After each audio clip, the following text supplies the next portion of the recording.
Okay, it's been a while since I made a video, so let's get back into it. 10 seconds. Let's start down dog into plank.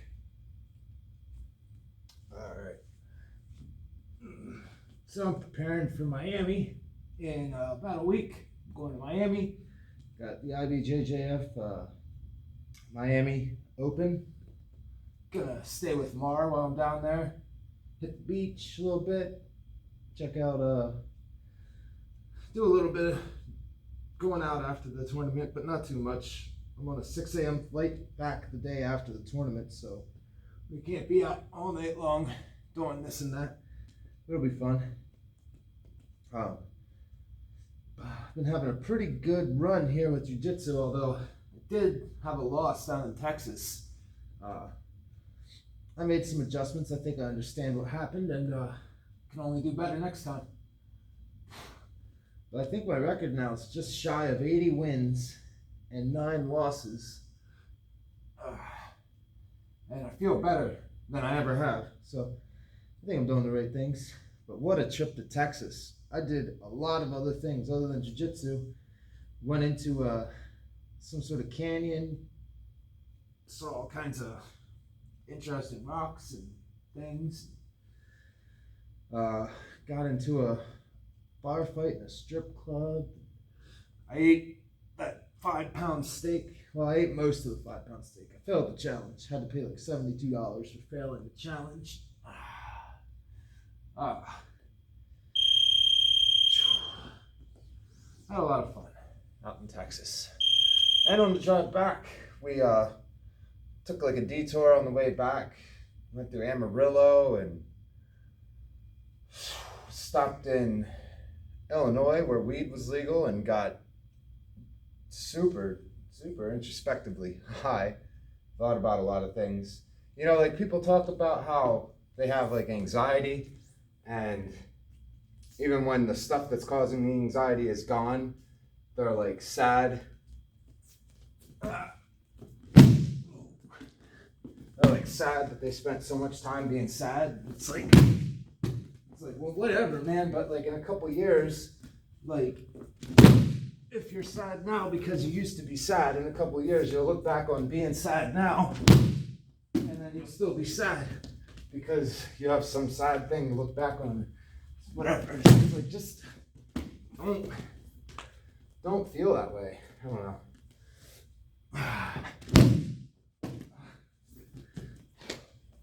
I've been thinking about like this whole, there's like a new study that came out that said that more people are religiously unaffiliated than any other time in history, which makes sense because in history up until this point, if you weren't the same religion as the people who live around you, then good luck getting a job or, you know, making money or getting food or being accepted in the community.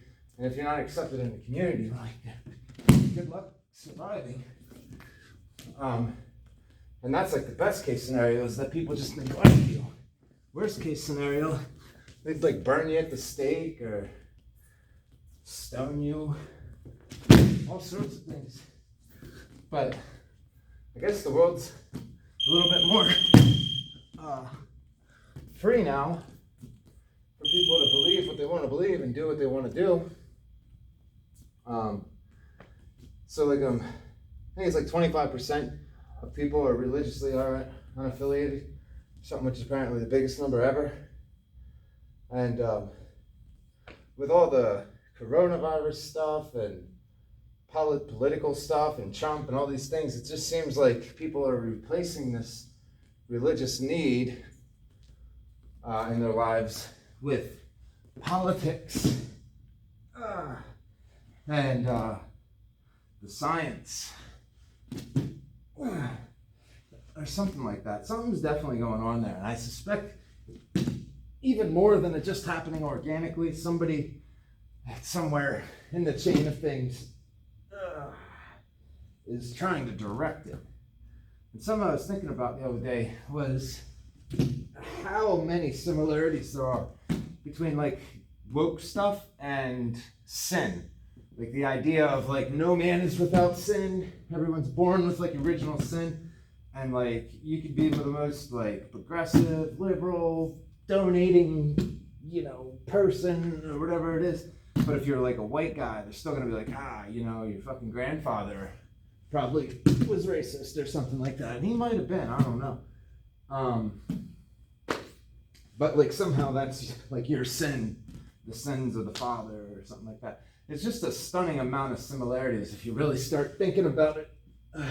And I wouldn't be surprised if whoever's pushing this whole culture narrative thing is using the Bible as like a direct playbook.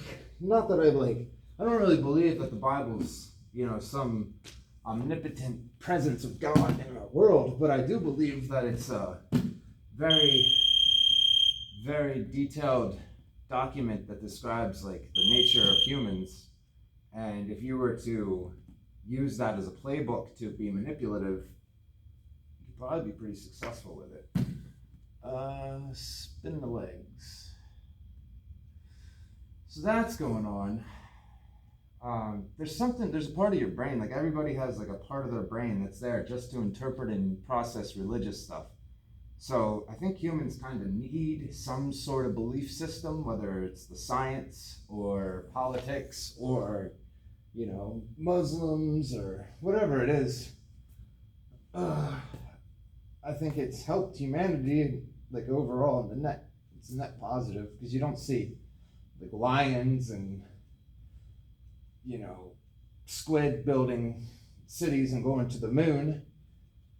So I think people give them something to believe in and like a process to live their life by. And they can achieve really great things, even if it's a kind of flawed system. A flawed system is better than no system. But I think now you have people that are really trying to corrupt that type of being manipulative. They're just being manipulative, I think. But spin the other way.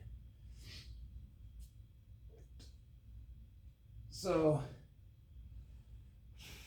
what I think is going to happen is, unless there's like a war or a meteor, or if we just keep on this path, I think when like AI systems really get up and running and supercomputers and quantum computing and all those things come together, there won't really be a need for people to do anything that people are doing.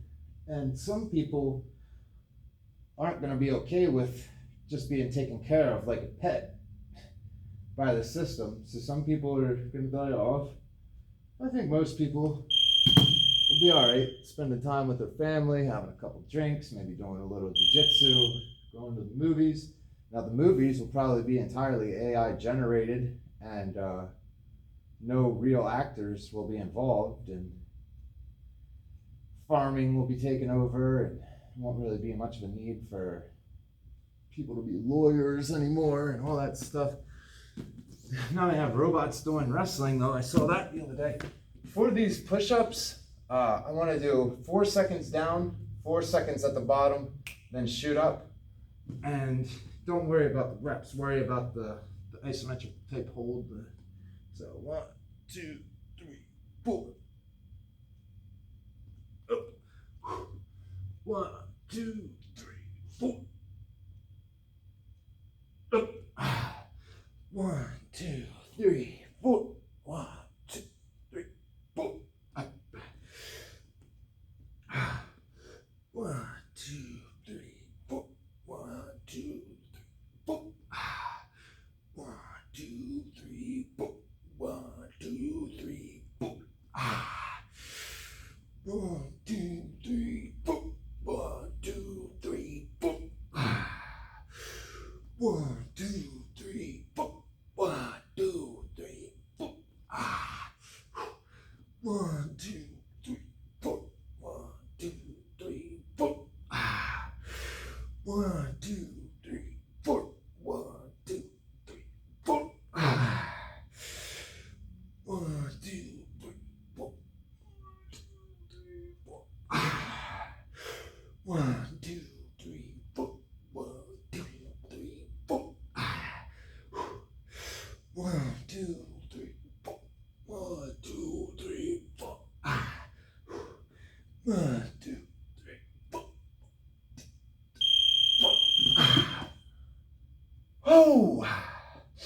don't know how many reps that was, but they were good ones. One thing I can say for sure, I do not want to do jiu-jitsu against a robot. Even if it doesn't have the exact full range of motion yet that I have, you're simply going to be unable to, armbar them or whatever. There's no choke. And then it would be able to do, I don't want to do jiu-jitsu against a robot. But, we don't have robotic bullfighters. People still fight bulls, hand to bull. We don't just use rope. I don't know. I think there will always be a place for sports and competition, even if the world is completely run by AI and machines and, everything's taken care of. I don't think they would want to kill us like in Terminator. I don't think they would let us be destructive. I don't think they would let us just start nuking shit if we felt like it. If we're like, God damn, Mexico, pissed us off and we gotta nuke them. I don't think they would allow it. They'd be like, no, you're not gonna be doing that. You'd probably take the nukes from us. But I don't think they would want trouble. I don't think they'd put us in camps or anything like that. Just, one thing I'm really excited about is these 3D printed housing. They have a truck with all the materials inside of it. It pulls up. It's got an extended arm, like a ladder on a fire truck, and it has the schematics or blueprints or whatever for a house. They just set it up, outside a plot of land or a foundation that you've pre-set up, and it just prints a fucking house over a day or two, and within a week, I guess it's all settled and set. Now, it's still pretty experimental, but they're doing it. The next 5-10 years or something like that, it'll probably be a common way of building houses. And I think the materials cost, the whole thing costs $30,000-$40,000 maybe, or something like that in materials. And you don't need a whole team of, guys out there crafting a house and side swings. I'm about to buy a house, and I think if I could just wait a few more years, I could have a 3D printed house. I've been growing this hair out for quite a while now. And at this point, I'm going to keep it going. I love it. I have to use a lot of coconut oil, but I like it. I think I derive some power from it.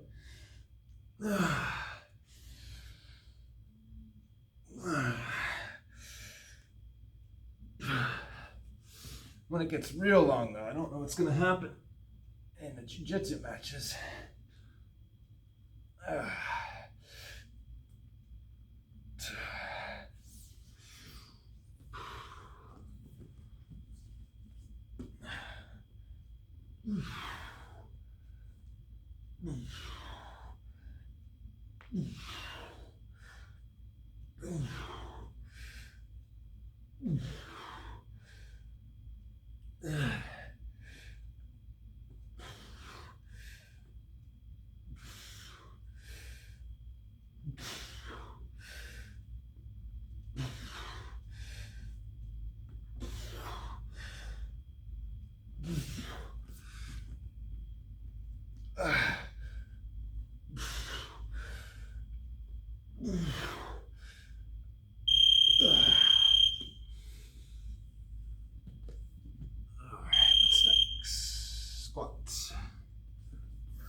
I went to college for exercise physiology, and I went for a year, full time. For a year, I took all medical classes, anatomy classes, exercise physiology, and all this stuff. But I feel like over the past year of active competition and applying these things to my own training has taught me so much. I guess I needed that base of knowledge to know where to even start, but it was certainly incomplete until I applied it. to my own training and saw how things work. But like even right now, I'm in the gym almost 6 hours a day. I brought in a toaster oven. I'm eating hard-boiled eggs. Hard toasted eggs, I guess. Bacon and stuff. And I'm eating like 3,000 calories a day. I'm still cutting weight, but I feel good. I have all the energy I need. Everything's really clicking. It's exciting. It's exciting because I feel like I'm really going to be capable of a lot here. But I'm putting a lot of weight into Miami next week. I think it'll go well. And then we got Pans coming up in September. The next World Championship coming up in November. See if I can get a hold of some sponsors or something like that. Be a good time.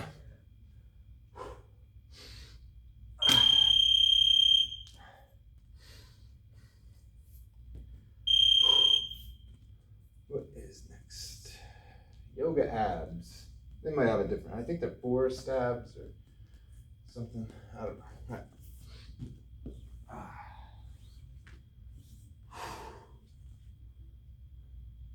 I'm also taking the least supplements that I've ever taken. And I feel like I'm the best I've ever been. Like I don't even take creatine. I mean, there's a little bit in my pre-workout powder. I know that there's a lot. I'm eating a half pound of ribeye a day right now. I know there's a bunch of that.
Like the natural human inclination is to do the least amount of work possible. Like even in jiu-jitsu, I know guys who come in smoking cigarettes before practice and stuff. I got kicked off the wrestling team for that.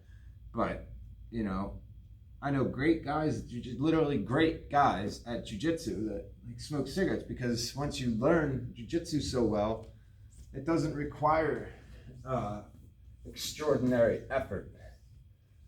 And that's not great, obviously.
That'll do it for today.